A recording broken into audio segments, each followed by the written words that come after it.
5240100145 dari Prodi PGSD. Dalam video ini saya akan menjelaskan materi mata kuliah pendidikan inklusif dengan materi keberagaman peserta didik dengan berbagai latar belakang. Memahami esensi hak dan kualifikasi keberagaman untuk menciptakan lingkungan belajar inklusif yang ramah dan berkeadilan. Berdasarkan pandangan nasional, penyelenggaraan pendidikan inklusif memiliki 3 tujuan. Yang pertama bagi peserta didik, yang dimana menjamin hak mendapatkan pendidikan yang layak tanpa ada diskriminasi, melatih empati dan toleransi anak sejak dini, serta mengoptimalkan opti anak dan kebutuhan khusus bersama siswa reguler. Yang kedua bagi pendidikan atau guru, yang dimana meningkatkan kompetensi guru dalam mengelola kelas heterogen melalui adopsi metode pengajaran yang fleksibel, kreatif, adaptif, serta berbagai pembelajaran berdiferensiasi. Yang ketiga bagi masyarakat, yang dimana membangun sistem lingkungan komunitas yang ramah dan suportif dan menghapus stereotip negatif atau stigma sosial terhadap disabilitas serta menciptakan ekonomi keadilan sosial. Adapun konsep keberagaman, yang pertama ada karakteristik unik yang dimana keberagaman di kelas inklusif itu berlaku bagi seluruh peserta didik, baik reguler maupun anak kebutuhan khusus atau ABK. Yang kedua ada kesetaraan hak, yang dimana setiap anak berhak belajar meskipun berbeda keyakinan, kondisi fisik, gender, latar belakang keluarga, dan harapan dan kemampuan. Yang ketiga ada payung hukum Undang-Undang 1945 pada pasal 31 pada ayat 1 menyatakan bahwa setiap warga berhak mendapatkan pendidikan, dan pada ayat kedua setiap warga negara wajib mengikuti pendidikan dasar. Nah, adapun indikator kualitas hidup anak yang ada 4. Yang pertama ada to life. Nah, to life itu dimana setiap anak itu berhak hidup, tumbuh, dan berkembang potensinya tanpa terhalang kondisi disabilitas yang dimiliki. Yang kedua itu ada to love, yang dimana anak harus merasa dilindungi, dicintai, serta mengikuti aktivitas sekolah dengan ramah, hangat, dan tanpa diskriminasi. Yang ketiga ada to play, yang dimana setiap peserta didik memiliki kesepakatan setara untuk berpartisipasi dan belajar secara aktif dan menyenangkan.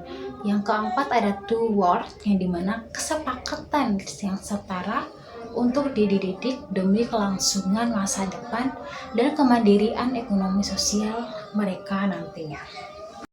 Nah, adapun karakteristik keberagaman pendidikan inklusif itu yang menurut Seminar Nasional Pendidikan Inklusif Agra India 1998 merumuskan 4 pilar penting. Yang pertama ada menghargai perbedaan. Nah, yang dimana mengakui secara sadar perbedaan ras, usia, gender, etnis, dan bahasa, kemampuan, disabilitas, dan status kesehatan. Yang kedua ada versi karakteristis, yang dimana memahami bahwa anak-anak memiliki keberagaman, keunikan, dan kebutuhan, dan menuntut adaptasi sistem sekolah. Yang ketiga ada normalitas perbedaan, yang dimana perbedaan itu antar individu merupakan kondisi yang alami, normal, dan dapat terjadi di setiap peradaban sosial. Yang keempat ada keberagaman sebagai kekayaan, yang dimana memandang keagamaan di kelas sebagai aset berharga untuk saling mengayakan perspektif, bukan hambatan atau masalah. Nah, ada juga etimologi disabilitas. Ada apa aja sih? Nah, yang pertama itu ada disabilitas, yang dimana disabilitas itu merujuk pada hilangnya atau berkurangnya fungsi tubuh tertentu akibat disabilitas fisik, motorik, atau gangguan belajar, spesifik. Yang kedua itu ada impaired, yang dimana menjelaskan kondisi kerusakan organ, sensorik, dan autonomis tertentu secara spesifik seperti gangguan visual atau pendengaran. Yang ketiga ada unrestricted, yang dimana kesulitan itu merespon atau berinteraksi secara optimal dengan lingkungan sekitar. Akibatnya adanya intelektual, fisik, ataupun.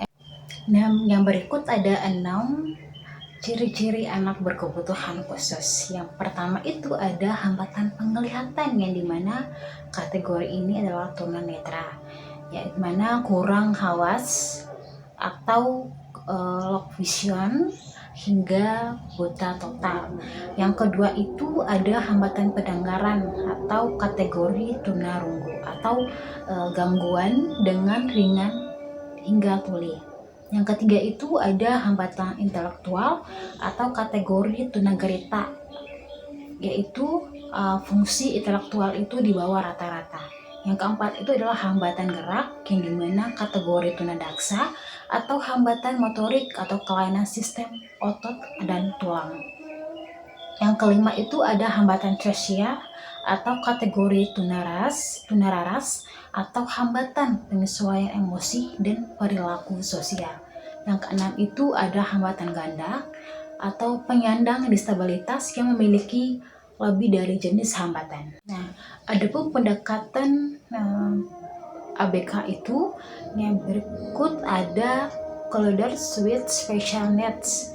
Nah, atau itu istilah payung umbrella term, yang dimana merujuk pada anak-anak berkebutuhan khusus secara luas, baik temporer maupun permanen, yang membutuhkan bimbingan tumbuh kembang yang lebih efektif dibandingkan anak sebaya. Yang berikut ada Special Educational Adoption, yang dimana merintik beratnya pada kebutuhan yang berkaitan langsung dengan layanan pendidikan bersifat khusus.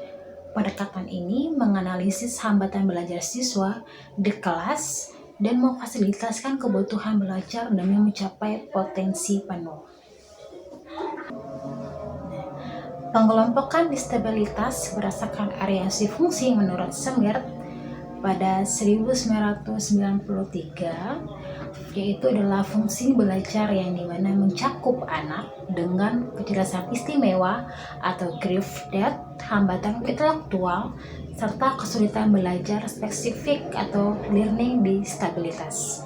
Yang kedua ada sosial ekonomi emosional, yang dimana meliputi anak-anak yang mengalami hambatan sosial atau emotional distress maupun hambatan sosial maladjusted. Yang ketiga ada komunikasi, yang dimana mencakup anak dengan hambatan bicara dan bahasa serta hambatan pendengaran maupun penglihatan. Yang keempat ada neuromotorik, yang dimana menjelaskan kondisi anak itu dengan hambatan gerak, motorik kasar maupun halus, serta gangguan kondisionasi saraf motorik. Dalam pendidikan inklusif, model sosial inklusif pada masa ini atau masa depan, yaitu fokus pada pembelajaran yang dialami anak di kelas atau dalam proses belajar di kelas.